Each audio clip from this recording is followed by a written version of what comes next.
A ICE anuncia a prisão de 2 brasileiros, um foragido do Brasil e outro de 2 estados norte-americanos. Levantamento da imigração mostra que no ano passado, mais de 1.500 brasileiros foram deportados do país. Câmara aprova impeachment de secretário responsável pela fronteira e caso vai para o Senado. Tempestade de inverno histórica cobre boa parte do nordeste dos Estados Unidos e bate recorde de acúmulo de neve. E tem reportagem sobre um dos primeiros desafios dos imigrantes nos Estados Unidos: descobrir quais são os seguros obrigatórios para quem quer viver por aqui. Na prática, independente do tipo de seguro, a matemática que determina o quanto você vai pagar por ano considera características pessoais, estilo de vida e até a cidade onde você mora.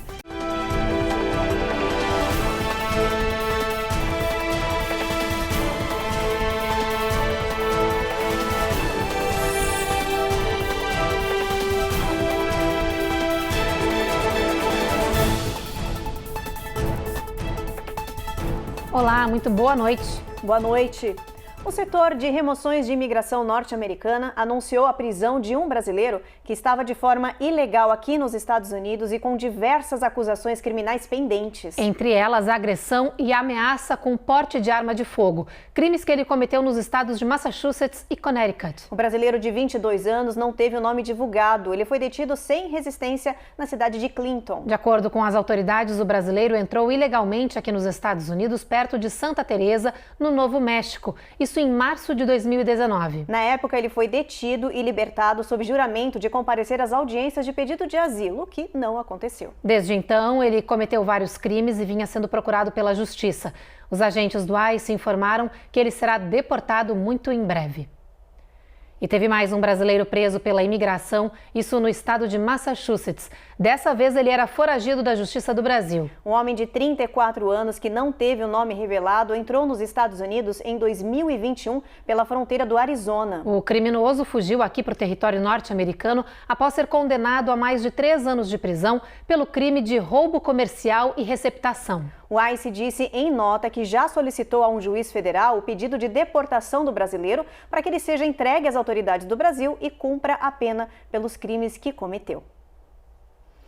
E olha só, no ano passado, 142 mil estrangeiros de 170 países foram deportados pelo ICE, a Polícia de Imigração. Desse total, 1.600 foram brasileiros que entraram no país de forma irregular, foram presos sem documentação ou eram procurados pela Interpol, como nos mostra agora a repórter Eloá Orazen.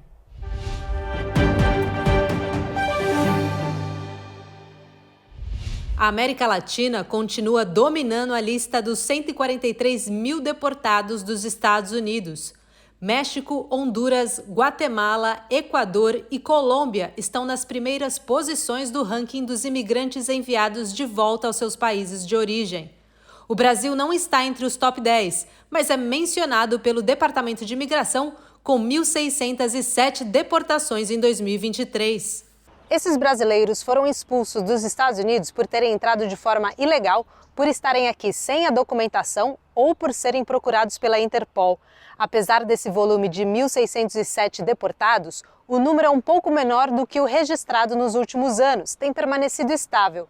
2021 foi o ano em que mais cidadãos brasileiros foram deportados, com 1.935 expulsões. Bem, ninguém gosta de ver brasileiro deportado.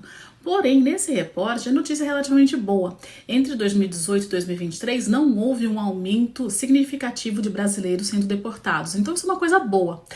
Outra coisa boa também é que quando a imigração ou quando a ICE, Immigration Customs Enforcement, está indo atrás de pessoas para deportá-los, são pessoas com recorde criminal, pessoas que são prioridades para deportação. E quando eu falo de prioridades para deportação, pode ser por problemas aqui nos Estados Unidos, mas também em outros países.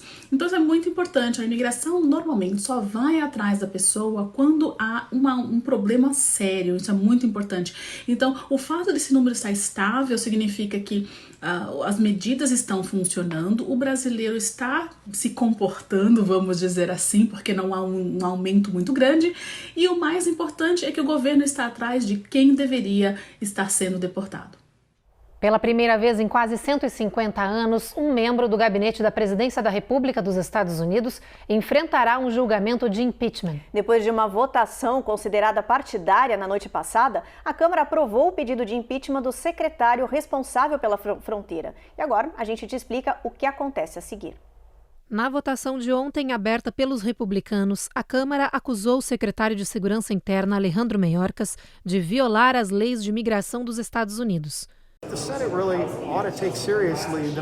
Senado realmente deveria levar a sério a mensagem que estamos enviando. Levamos a sério a segurança na fronteira e o secretário não consegue fazer o seu trabalho, disse o líder da maioria na Câmara. Agora, em uma data ainda não definida, é o Senado que vai debater o caso e finalizar o processo ao votar ou não pelo impeachment de Mayorkas. Para analistas, o caso deve ser barrado, já que a casa é de maioria democrata. Especialistas jurídicos dizem que as evidências apresentadas no processo não seriam suficientes para a expulsão do secretário. Um dos 3 republicanos na Câmara que votaram contra o impeachment diz que concorda. Eu fui promotor por anos, sei o que são crimes graves e contravenções e sei que isso não se qualifica. Essa é uma diferença política, disse o republicano Ken Buck. Ele também argumenta que os casos de impeachment deveriam ser bipartidários para manter a confiança pública no Congresso norte-americano. Para o líder democrata na Câmara, em vez de julgar o trabalho de Mayorkas, o Congresso deveria votar uma nova legislação para a segurança das fronteiras. Há meses, os 2 partidos debatem essa questão e não chegam a um acordo por diferentes exigências. It's urgently necessary that we act in America's national security to bring this bipartisan bill to the floor. Eu acho importante ressaltar de que quem muda as leis é o Congresso e não o secretário Mayorkas. Ele é, mesmo na posição dele, ele segue as ordens, ele segue as leis. O que há necessidade de se mudar nos Estados Unidos há muitos anos, sem dúvida alguma, são as leis de imigração. Existe uma grande necessidade de reforma imigratória, não só para lidar com o grande número de pessoas para que possam vir residir legalmente no país. Há uma grande necessidade de mão de obra, seja especializada ou não. É preciso lidar com um imenso número, aproximadamente 12 milhões de pessoas, se não forem mais, que já vivem aqui indocumentados, e, sem dúvida alguma, uma necessidade de ação imediata com a calamidade que está acontecendo nas fronteiras, com um imenso número também de pessoas tentando entrar nos Estados Unidos através das fronteiras ou ilegalmente. Os eleitores de uma área do subúrbio de Nova York escolheram nesta terça-feira um democrata para substituir o congressista republicano de origem brasileira, Jorge Santos, que foi expulso da Câmara de Representantes aqui dos Estados Unidos. O vitorioso foi Tom Suozzi, que disputou a vaga contra a republicana Mazi Pilip, uma votação que foi afetada pela nevasca que atinge a região nesta semana. Suozzi é um político veterano que já havia ocupado uma cadeira na Câmara antes de disputar sem sucesso o cargo de governador do estado de Nova York. Agora ele vai cumprir os 11 meses restantes do mandato de Santos. O filho de brasileiros de 35 anos foi destituído em dezembro pelo Congresso depois de denúncias de diversas irregularidades e crimes financeiros. Ele foi o 3º legislador expulso do Congresso dos Estados Unidos desde a Guerra Civil. A comissão que investigou Santos o acusou de, por exemplo, utilizar dinheiro de doadores para tratamentos com botox e para pagamentos em site de conteúdo adulto. Ele nega qualquer conduta inadequada. Agora, a vitória do democrata em substituição a ele reduz ainda mais a estreita maioria dos republicanos na Câmara dos Representantes. Depois do intervalo, saiba quais são os seguros obrigatórios para quem decide morar aqui nos Estados Unidos. E tem os detalhes dos casos de peste bubônica, sífilis materna e varíola do Alasca que preocupam autoridades do país.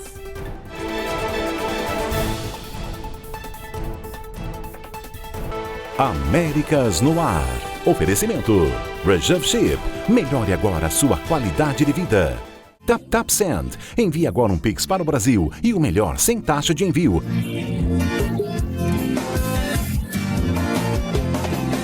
Tap. Foi.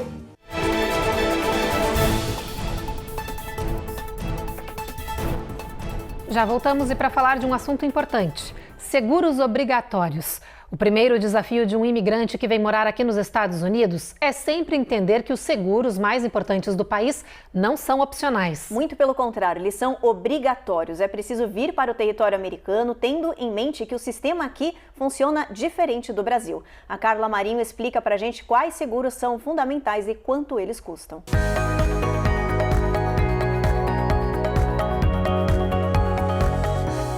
Nos Estados Unidos, os seguros são essenciais. Entender sobre este complexo sistema e estar preparado financeiramente para este investimento faz parte dos desafios dos imigrantes. Segundo os especialistas, o seguro-saúde é o que pesa mais no bolso do imigrante, levando em média 6% da renda familiar mensal. Já o seguro de carro, que é obrigatório, custa em média $770 por ano, para uma apólice de cobertura mínima. Uma das grandes dificuldades quando o brasileiro se muda aqui para os Estados Unidos é entender como que funcionam os seguros aqui na América. É bastante diferente do que a gente está acostumado no Brasil. Você não consegue comprar um carro, tirar ele da concessionária ou de uma loja de revendedores se você não tiver o seguro mínimo exigido pelo Estado. Ele é bastante limitante e tem pouca cobertura. Ele não tem, por exemplo, a cobertura para o seu carro em caso de acidente. Você precisa contratar ela à parte.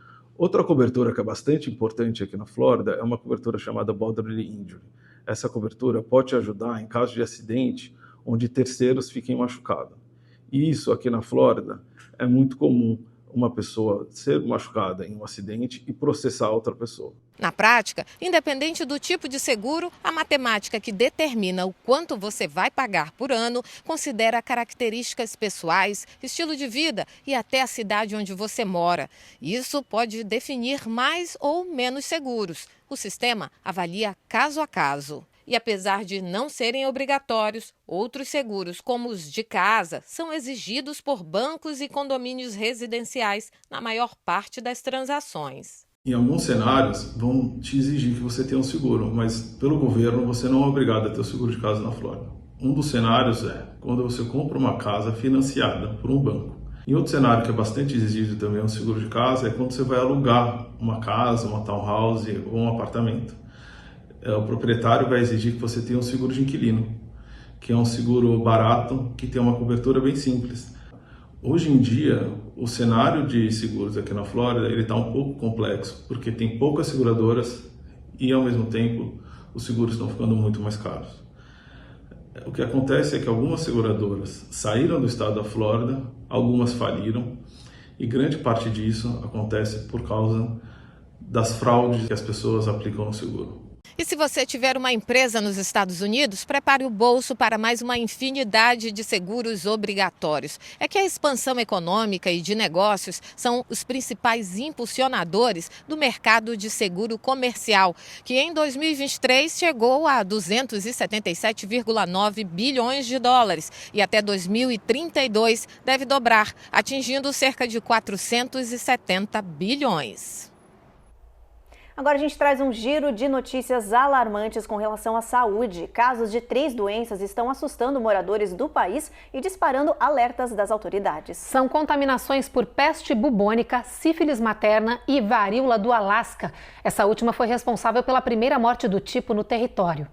A varíola do Alasca foi descoberta em 2015. Ela é do mesmo gênero responsável por causar a varíola comum, mas é extremamente rara em humanos, sendo mais comum em pequenos mamíferos da região do Alasca. Até hoje, apenas 7 casos haviam sido relatados em humanos e agora, pela primeira vez, ela causou a morte de um morador dos Estados Unidos, um senhor que estava em tratamento de câncer. Segundo os médicos, esse vírus pode causar lesões de pele que parecem uma picada de aranha, além de glândulas linfáticas inchadas, dor muscular e febre. Ainda não se sabe como o Alaska Pox se espalha dos animais para as pessoas. No Oregon, autoridades de saúde identificaram um caso raro de peste bubônica humana. Até agora, as investigações apontam que a paciente teria sido contaminada pelo seu gato de estimação. A mulher já está internada e em fase inicial de tratamento da doença, que, de acordo com o governo, apresenta pequeno risco para a comunidade. Os Centros de Controle e Prevenção de Doenças do país afirmam que, em média, 7 casos são notificados a cada ano nos Estados Unidos, principalmente nas áreas rurais do Sudoeste e Noroeste. Os humanos geralmente são infectados após serem mordidos por um animal ou pulga que transporta a bactéria. Os sintomas costumam surgir de 2 a 8 dias após a contaminação e incluem glândulas linfáticas inchadas, febre, dor de cabeça, calafrios e fraqueza. Se descoberta de forma precoce, a praga é facilmente tratada com antibióticos. Autoridades nacionais alertam que as taxas de sífilis materna nos Estados Unidos triplicaram nos últimos anos, aumentando os riscos de morte aos bebês recém-nascidos no país. Médicos explicam que mais mulheres grávidas estão contaminadas com essa doença e acabam passando para seus filhos. De acordo com o CDC, o tratamento para a doença antes do parto reduz o risco de a infecção passar de mãe para o bebê em 98%. Mas um relatório da agência revela que o país vive um surto da doença. Hoje, as grávidas são 3 vezes mais prováveis de ter sífilis do que eram em 2016, por exemplo. Os dados mostram ainda que as taxas de sífilis materna são mais baixas entre as mulheres que começam a receber cuidados pré-natais no primeiro trimestre. Uma pessoa morreu e pelo menos 10 ficaram feridas após um carro invadir a sala de emergência de um hospital em Austin, no Texas, ontem à noite. As autoridades informaram que a vítima fatal é o motorista. Os pacientes que foram atropelados seguem internados em outros hospitais, entre eles um adulto e uma criança que estão em estado crítico. Testemunhas dizem que o acidente soou como uma explosão. Esse vídeo gravado no local mostra o pânico de quem estava na sala de emergência logo após o veículo invadir o espaço em alta velocidade. A polícia de Austin diz que o caso não parece ter sido intencional, mas que ainda está sob investigação e que não serão revelados mais detalhes até a conclusão do inquérito. O hospital disse que nenhuma de suas operações foi interrompida fora desse departamento de emergência durante o acidente. Apesar da violência da invasão do veículo, nenhuma estrutura desse prédio do hospital foi abalada e em breve o pronto-socorro vai voltar a funcionar plenamente. Agora a gente tem um rápido intervalo e na volta a gente fala sobre os cientistas que detectaram um novo cinturão de sargaço no Oceano Atlântico e que segue rumo às praias do estado da Flórida. E você se sente seguro para falar sobre saúde mental no trabalho? Uma pesquisa recente mostra que aumenta o número de pessoas a favor dessa prática.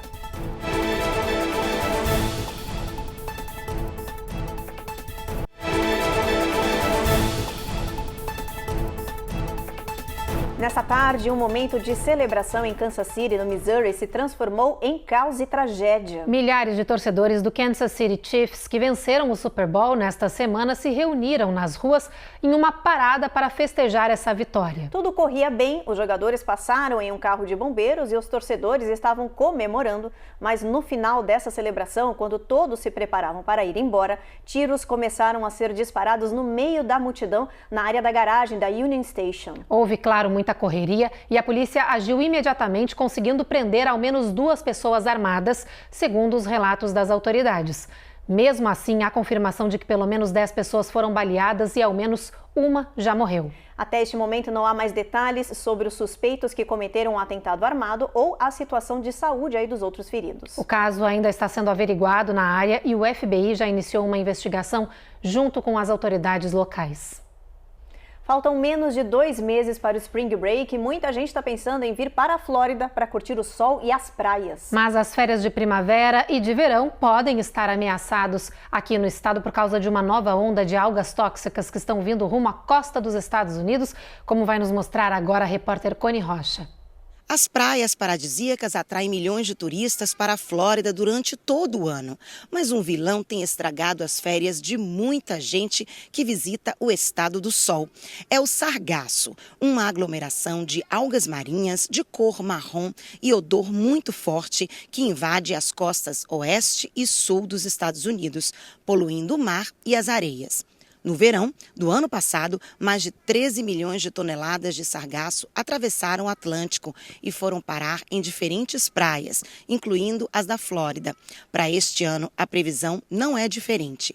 Em janeiro deste ano, cerca de 5,5 milhões de toneladas métricas de sargaço já foram detectadas em alto mar e essa mancha continua crescendo. Os estudiosos seguem monitorando para tentar descobrir a rota que ela vai seguir e quais as praias podem ser atingidas. Em alto mar, essas algas são alimentos para peixes, mas na areia das praias, elas apodrecem e liberam um cheiro forte que pode provocar alergias, irritação na pele, problemas respiratórios e outras doenças. Nos restos do sagaço também foi encontrado a bactéria comedora da carne, que pode matar uma pessoa. Agora a gente fala de saúde mental. Você se sente seguro falando desse tema no seu trabalho? Olha, uma pesquisa mostrou que a grande maioria dos funcionários, sim, aceita discutir os problemas mentais no ambiente profissional. A novidade abre precedente para que empresas e também escritórios invistam na contratação de especialistas que possam ajudar os trabalhadores a lidar com as questões do dia a dia, como o estresse e a ansiedade.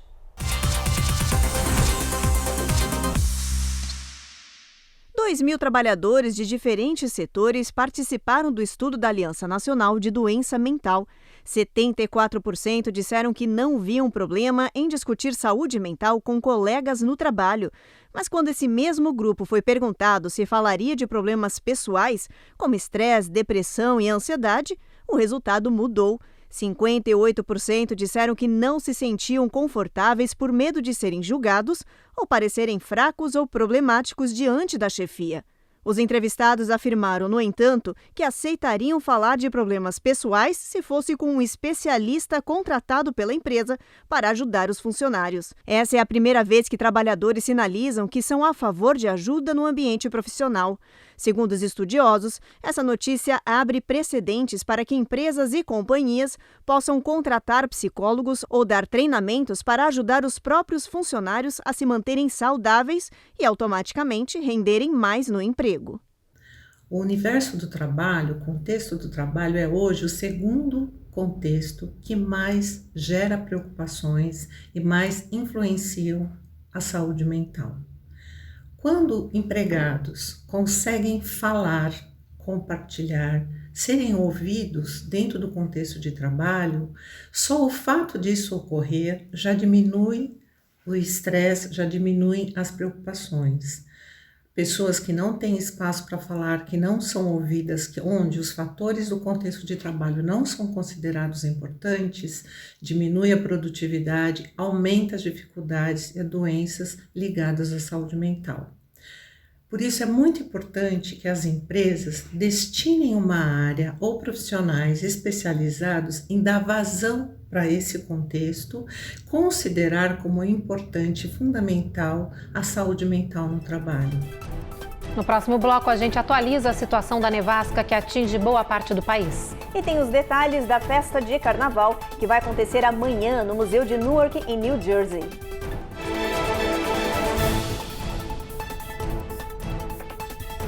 Américas no Ar. Oferecimento. Reserve Ship. Melhore agora a sua qualidade de vida. TapTap Send. Envie agora um Pix para o Brasil e o melhor sem taxa de envio.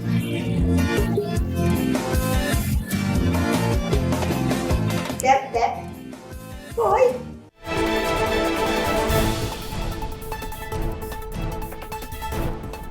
A intensa e histórica tempestade de vento e neve que atingiu o nordeste do país já está saindo da região, mas deixando um rastro de destruição e recordes impressionantes. Mais de 30 centímetros de neve caíram desde a Pensilvânia até Massachusetts. Foi a maior nevasca registrada em mais de 2 anos em várias regiões. Também houve registro de mortes. Há mais de 2 anos que Nova York não via tanta neve assim. O Central Park ficou coberto de branco, permitindo que alguns visitantes e moradores construíssem bonecos de neve, escorregassem no gelo ou até mesmo usassem esqui no parque. É tão pacífico e todos parecem felizes aqui, se divertindo muito, disse esta mulher. Quando eu acordei, estava nevando muito na minha janela, contou Joey, que aproveitou o dia com os amigos para brincar. Só ontem, New York, New Jersey, Massachusetts e outras regiões do Nordeste registraram mais de 30 centímetros de neve em um único dia. Na Pensilvânia, foi a maior nevasca dos últimos 3 anos. Nesta quarta-feira, o dia foi de rescaldo e limpeza. A maioria dos moradores e funcionários públicos passaram o dia retirando a neve da porta de casa ou das ruas. It's like shoveling water. It's very heavy. É como tirar água com a pá é muito pesado, desabafou esta idosa de 71 anos. A tempestade também deixou vários moradores no escuro em diferentes regiões. Pelo menos 130 mil pessoas ainda estão sem energia elétrica. Ouvimos um galho quebrado e então pareceu um raio quando o transformador explodiu em cima das linhas de energia bem em frente à nossa casa, declarou este morador de Boston, em Massachusetts. Os meteorologistas alertaram que chuva e vento podem permanecer até amanhã cedo, com riscos de inundação. Algumas enchentes já foram registradas em New Jersey e New York. Pelo menos uma morte foi confirmada até agora em New York. Nos aeroportos, mais de 1.200 voos foram cancelados. Vamos dar uma olhadinha então agora no nosso mapa, ver como é que vai estar a previsão do tempo em parte do país amanhã. Olha só, Boston a gente tem tempo encoberto, mínima de 31, máxima de 38. Nova York, sol entre nuvens, frio ainda nessa região, mínima de 34. Norfolk, máxima de 55, mínima de 45. Na Flórida a gente tem tempo encoberto em toda a região, a máxima não passa de 79 e a mínima de 50. New Orleans, sol entre nuvens, mínima de 56, máxima de 68, Evelyn. Tempo encoberto em Houston e chuva prevista em Brownsville. Já em San Antônio, lá no Texas, pertinho da fronteira, sol entre nuvens. E um pouquinho mais adiante, em El Paso, a gente vai ter bastante sol, com máxima batendo 69. Esse sol continua brilhando bastante na região de Albuquerque, no Novo México, e também em Phoenix, no Arizona. Já na Califórnia, Los Angeles, máxima de 67, com o sol aparecendo entre nuvens. Mesma coisa em São Francisco, mas por lá um pouquinho mais frio, a máxima não passa de 60 graus. E atenção, comunidade de Newark, em New Jersey, amanhã, dia 15 de fevereiro, vai acontecer uma festa de carnaval com tudo que o brasileiro mais gosta. Pois é, olha, vai ter samba, passista, bateria, folia e muito mais. O show está programado para acontecer no Museu da Cidade de Newark. A Carolina Camargo tem todas as informações. Quinta-feira vai ser um dia de batuque e muito samba no pé. O The Newark Museum of Art vai realizar uma festa de carnaval brasileira com tudo que os foliões têm direito: DJ, banda de axé music, grupos de samba e show com passistas vindas especialmente do Brasil para a ocasião. No ano passado, o Art After Dark Brazilian Carnival Celebration atraiu 1.600 pessoas que atravessaram a noite em comemoração. Este ano, o museu tem tudo para superar esse público e bater um novo recorde. Ter um espaço como esse, The Newark Museum of Art, aberto à comunidade brasileira, é realmente um privilégio. É um privilégio poder demonstrar a nossa cultura, a nossa dança, os nossos ritmos em uma instituição cultural tão histórica e celebrada nos Estados Unidos. A festa vai ter atrações para todos os gostos e idades. Além dos shows para os adultos, a celebração também vai ter programação para as crianças, com pinturas e diversão. Para completar, quem for até o museu participar desse carnaval ainda vai poder provar delícias típicas como brigadeiro, cocada e caipirinha. Todas as informações sobre o carnaval e os ingressos estão no site do The Newark Museum of Art. Os preços começam a partir de $10.